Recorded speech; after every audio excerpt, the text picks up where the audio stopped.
A lonely widower answered his door at midnight to find two shivering little girls begging him to save their dying mother, never knowing that in saving her life, she would rescue his broken heart from 3 years of unbearable solitude. Subscribe to Wild Sky Stories. Turn on the bell icon so you can do not miss any new video.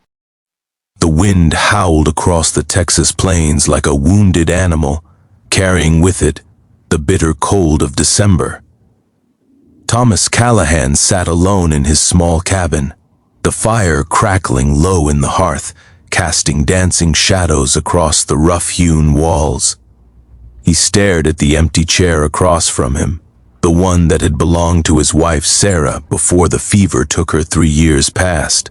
At 42, Thomas had resigned himself to solitude. His ranch was modest but successful, his cattle healthy, his land fertile. Yet none of it filled the hollow space inside his chest that seemed to grow larger with each passing winter. The clock on the mantel showed nearly midnight when the knock came. Thomas reached for his revolver out of habit, then moved toward the door. In these parts, a midnight visitor could mean trouble, but it could also mean someone in desperate need.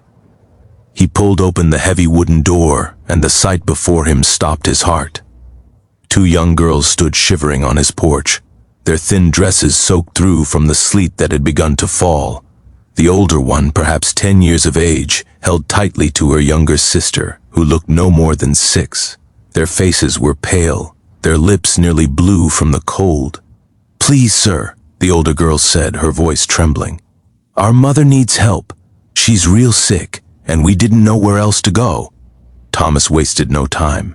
He ushered the girls inside, wrapping them in quilts near the fire. He added more wood until the flames roared with warmth, then knelt before them. "Where is your mother, child?" "The old Henderson place," the older girl replied. "About 2 miles east. We just moved there last month. Mama collapsed this evening, and she's burning up with fever. Papa died on the trail west, and there's no one else." Thomas felt something stir in his chest, something that had been dormant for far too long. He grabbed his heavy coat and hat, then turned to the girls. "You stay here where it's warm. There's bread in the cupboard and milk in the cellar. I'll bring your mother back." The older girl grabbed his hand, her small fingers ice cold against his weathered skin.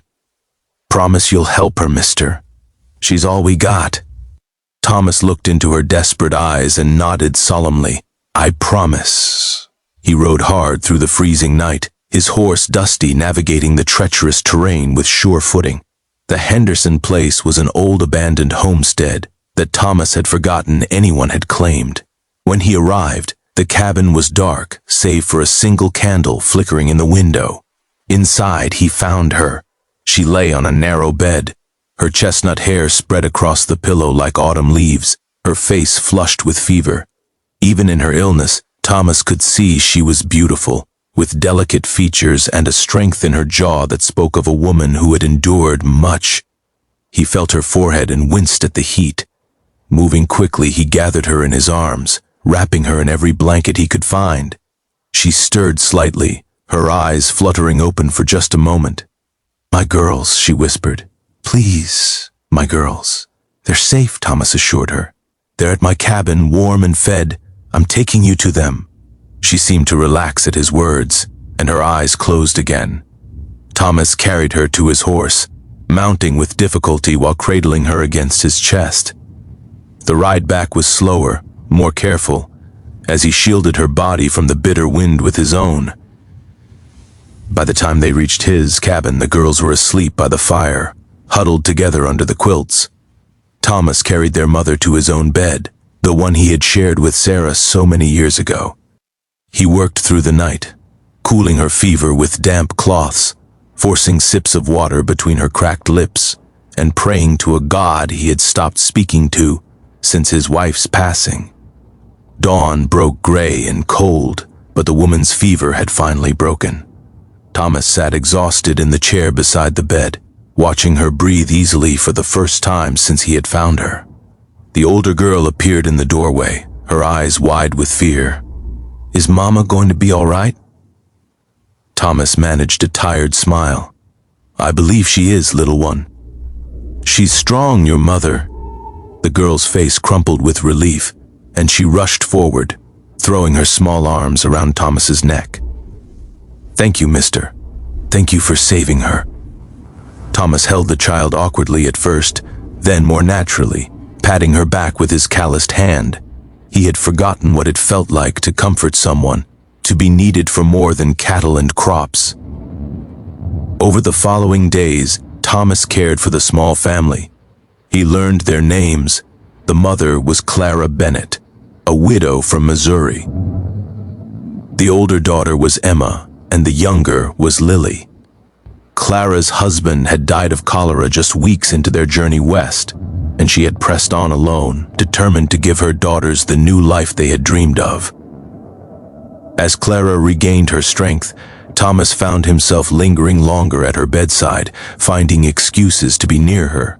She had a gentle laugh that reminded him of spring rain, and when she spoke about her daughters, her eyes lit up with a fierce love that touched something deep within him.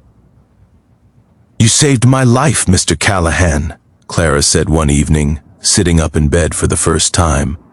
"I can never repay such a debt." Thomas shifted uncomfortably. "There's no debt, Mrs. Bennett. Any decent man would have done the same."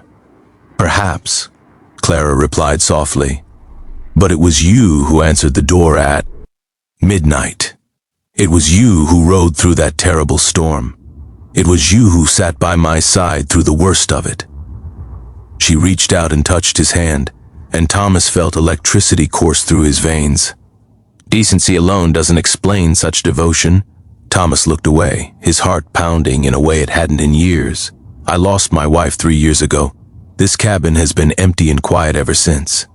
When your girls knocked on my door, when I saw the fear in their eyes and the love they had for their mother, I knew I couldn't let that love be taken from them. Not like mine was taken from me." Clara's eyes glistened with tears. "I'm sorry for your loss, and I for yours." They sat in comfortable silence, their hands still touching, two broken souls finding solace in each other's presence. As the weeks passed and Clara grew stronger, she and the girls remained at Thomas's cabin. The Henderson place was in disrepair, far too damaged to survive the winter, and Thomas insisted they stay. He told himself it was the practical thing to do, the Christian thing to do, but in his heart, he knew it was more than that. He was falling in love. It happened slowly, like the turning of seasons. It was in the way Clara hummed while she cooked breakfast, in the sound of the girls' laughter as they played with the barn cats, in the quiet conversations by the fire when the children had gone to sleep. Thomas found himself smiling again, truly smiling, for the first time since Sarah's death. One evening, as February's chill began to give way to the first hints of spring, Thomas and Clara stood on the porch watching the sunset paint the sky in shades of orange and purple. "The Henderson place needs a new roof," Thomas said carefully, "and the well needs to be redug. It could take months to make it livable again." Clara nodded, her expression unreadable. "I suppose we've imposed on your hospitality long enough. Perhaps we could move into town, find a boarding house until the work is done." "That's not what I meant," Thomas said quickly. He turned to face her, his heart hammering against his ribs. "Clara, I know it hasn't been long. I know we're both still carrying the weight of those we've lost. But these past weeks, having you and the girls here, it's brought this cabin back to life. It's brought me back to life." Clara's breath caught, her eyes searching his face. "I'm not a young man anymore," Thomas continued, his voice rough with emotion. "I have little to offer beyond this land and these calloused hands, but I would spend every day of my remaining years trying to make you happy, trying to be a father to those beautiful girls if you would have me." Tears streamed down Clara's cheeks, but she was smiling. "Mr. Callahan." "Thomas," he corrected gently. "Thomas," she repeated, and his name on her lips sounded like music. "When my husband died, I thought my heart had died with him. I thought I would spend the rest of my days merely surviving, existing for my daughters and nothing more. but you have shown me that love can grow again, even in the most barren of soils." She took his hands in hers, her touch warm and sure. "I would be honored to be your wife, Thomas Callahan, and my girls would be blessed to have you as their father." Thomas pulled her into his arms, holding her close as the last light of day faded into dusk. He breathed in the scent of her hair, felt the beating of her heart against his chest, and knew that the long winter of his soul had finally ended. They were married in the spring, in a small ceremony by the creek that ran through Thomas's property. Emma and Lily scattered wildflowers along the banks, their giggles mixing with the birdsong and the gentle rush of water. The traveling preacher who performed the ceremony. Mike commented that he had never seen a more radiant bride or a more devoted groom. That night, as Thomas and Clara sat on the porch together, watching the stars emerge one by one across the vast Texas sky, Clara leaned her head against his shoulder. "I often think about that night," she said softly. "The night Emma and Lily knocked on your door. If they had gone in any other direction, if they had chosen any other cabin." "But they didn't," Thomas replied, wrapping his arm around her. "Something guided them here. Call it fate, call it providence, call it whatever you like. Those two little girls brought us together, and I will be grateful to them for the rest of my days." From inside the cabin, they could hear Emma reading a story to Lily, their young voices carrying through the open window. The sound of children in the house, the warmth of a woman beside him, the promise of years of love ahead. Thomas had never imagined he could feel such wholeness again. "I love you, Clara Callahan," he said, speaking the words for the first time since their wedding vows. Clara lifted her head and kissed him softly. "And I love you, Thomas. Thank you for opening your door that night. Thank you for keeping your promise." Thomas smiled, remembering little Emma's desperate plea and his solemn vow to help her mother. He had thought he was simply performing an act of kindness, but in truth, he had been opening the door to a new chapter of his life, one filled with love, family, and a happiness he had never expected to find again. As the moon rose over the plains and bathed their small homestead in silver light, Thomas knew that some blessings came in the most unexpected forms. His had come at midnight, in the form of two frightened little girls and a mother who needed help. And in saving her life, she had saved his as well. They sat together in peaceful silence, watching the tea unfold, their hearts full and their future bright. The old western wind that had once seemed so lonely now sang a different song, one of hope and renewal, carrying with it the promise of all the beautiful days to come.